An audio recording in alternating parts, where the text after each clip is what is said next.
Hello, Warriors of Light, and welcome to my weekly podcast that covers different Final Fantasy XIV topics. This is my 16th podcast of 2025 and the 68th one in the series.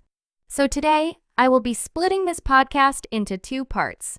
For the first part, I will be commenting on one topic from the German Final Fantasy XIV official general forum: the new PvP changes, the return of the Borderland Ruins campaign, the ongoing Hatching Tide event, the new merchandise available in the Final Fantasy XIV store, and the new Spring Community Support campaign. For the second part of the podcast, I will cover the new additions to the Final Fantasy XIV tabletop role-playing game, the new graphical updates, the new Callback Campaign, the new artbook called The Art of Succession, Relics of Heritage released in Japan, the new items in the Final Fantasy XIV online store, and the ongoing Furnishing design contest. Today is April 19th, 2025. So, this year I will randomly pick general official forum topics in different languages, and give gamers my thoughts on them. So, today I will be commenting on a thread from the German forum titled Du kannst die Thavnair-Zwiebel momentan nicht benutzen, or translated into English as you cannot use the Thavnair onion at the moment. That was created by a user named Grobschnitt. This discussion was started in August of 2024 and goes over the proper use of the Thavnairian onion when training your Chocobo companion. So, the Thavnairian onion is a Chocobo food that can be used to train or summon your Chocobo companion. So, when gamers have trained their Chocobo companion up to rank 10, gamers will need to use the Thavnairian onion to resume earning experience towards the next rank. The Thavnairian onion must be used in either stable training or a combat area. So, in closing this part, I highly recommend gamers to take a look at this German discussion and make sure not to waste another Thavnairian onion during Chocobo training. So, next, patch 7.2 brought a variety of changes to PvP. New PvP role actions were made available to Frontline, Rival Wings, and Wolves Den Pier. Each role has 3 new actions and 1 may be selected for use. In addition, Series 8 was introduced and will continue until the release of patch 7.3. Like the previous series, gamers can earn series experience points and increase their series level by participating in any PvP activity. As gamers increase their series level, gamers will be able to obtain rewards, like the Feigning Fainting emote, Fields of Glory Framers Kit, Clockwork Oppressor Minion On-Sale Hacker Framers Kit, and the Magitech Slasher Mount.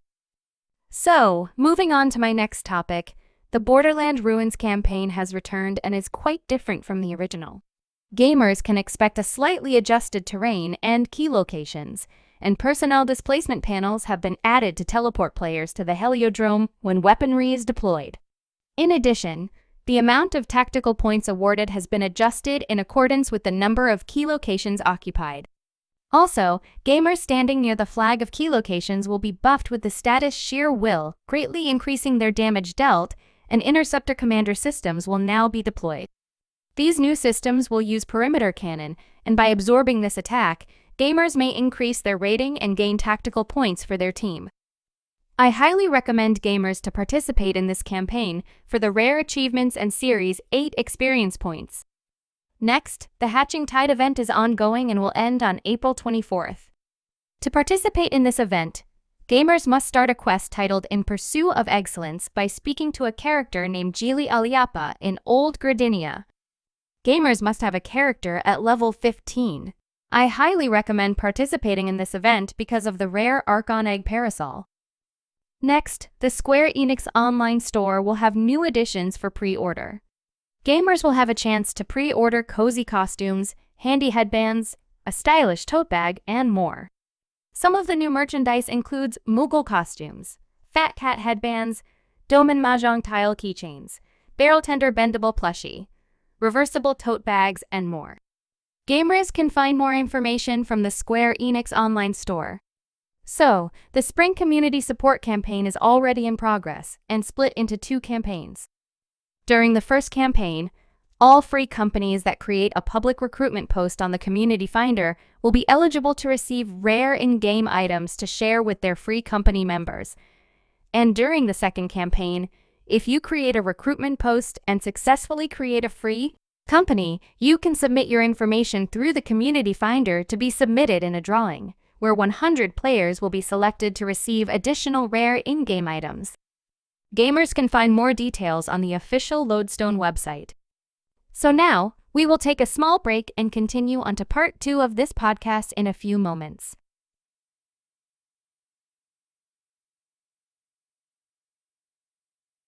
Welcome back, everyone. So, for part 2 of this podcast, I will cover the new additions to the Final Fantasy XIV tabletop role-playing game, the new graphical updates, the new callback campaign, the new art book called The Art of Succession, Relics of Heritage, the new items in the Final Fantasy XIV online store, and the ongoing Furnishing design contest. So, the Final Fantasy XIV tabletop role-playing game is already out, and gamers can pre-order new editions now. This tabletop role-playing game allows gamers to experience Eorzea from a whole new perspective.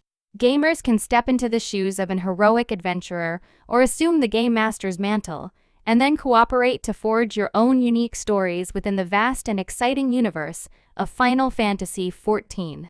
The new editions will be available in a scenario and game master guide and provide gamers with game data and lore for over 130 types of monsters, as well as special rules including interactions with allied societies, weather mechanics, and more.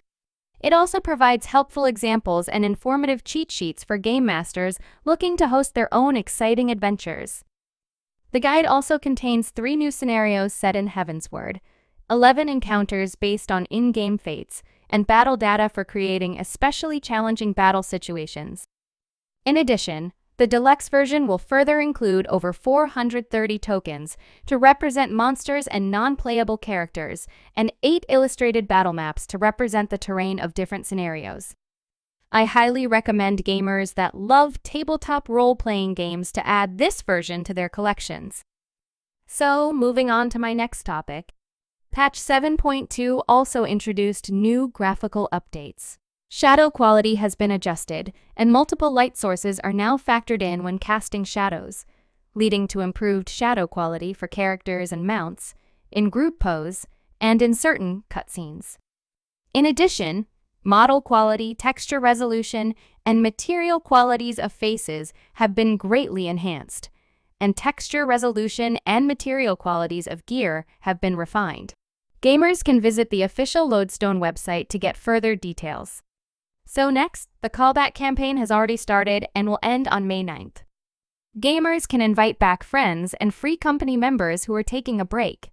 Returning adventurers can qualify for up to 7 days of free playtime, and invitees can possibly receive special rewards if campaign requirements are met. Current gamers can select an offline character from their in-game friend list or free company member list, then select Invite Friend to return from the subcommand menu. Gamers can get further details on requirements and rewards from the official Lodestone website. Next, the art book titled The Art of Succession Relics of Heritage is out now in Japan and includes image art, characters, maps, dungeons, equipment, minions, and mounts, and more. Gamers can enjoy a variety of art that depicts new adventures on the Tural continent. In addition, this new art book will include an item code for the wind-up Erenville minion. Gamers can find more information from the Japanese Square Enix store. Next, the Final Fantasy XIV online store released new optional items and is offering discounts for the Hatching Tide event. Gamers can purchase the Warden's Attire Coffer, which will allow gamers to obtain the Warden's Earring, the Warden's Thigh Boots, the Warden's Tanga, the Warden's Vambraces, the Warden's Dress, and the Warden's Wreath. Gamers can also purchase the exotic modern aesthetics, the Warden item, which will allow gamers to obtain the hairstyle of the goddess Azima. Also, gamers can purchase the Far Eastern Performer's Attire set, which includes Far Eastern Performer's Mask, Far Eastern Performer's Doggy, Far Eastern Performer's Kayaki, and the Far Eastern Performer's Zori. Gamers can find more information from the Final Fantasy XIV online store. Lastly, the Furnishing design contest has already started, and gamers are encouraged to participate. To enter this contest, gamers must possess an active Final Fantasy XIV account at the time of submission, and log in at the official Furnishing Design Contest website. The submission must include the furnishing category, the character name, the homeworld name, the link to your character's profile, nickname, title, and description. Also, the submitted furniture image must include front, back, and side views. The image file must be under 5 megabytes and must be in JPEG or Portable Network Graphics format. Interested gamers can find more information on the official Lodestone website. And that's all I have for my 16th podcast for 2025. If you enjoy my podcasts, you can subscribe to my English podcast channels on YouTube and Rumble, and my Russian channels on Rutube and VKontakte. Also, you can follow me on X, formerly known as Twitter, under Dynamis Ryne. Each week, I try to answer comments and questions found on my channels through my weekly podcasts. Feel free to post on my social media platforms and subscribe. Thank you for watching. See you next time.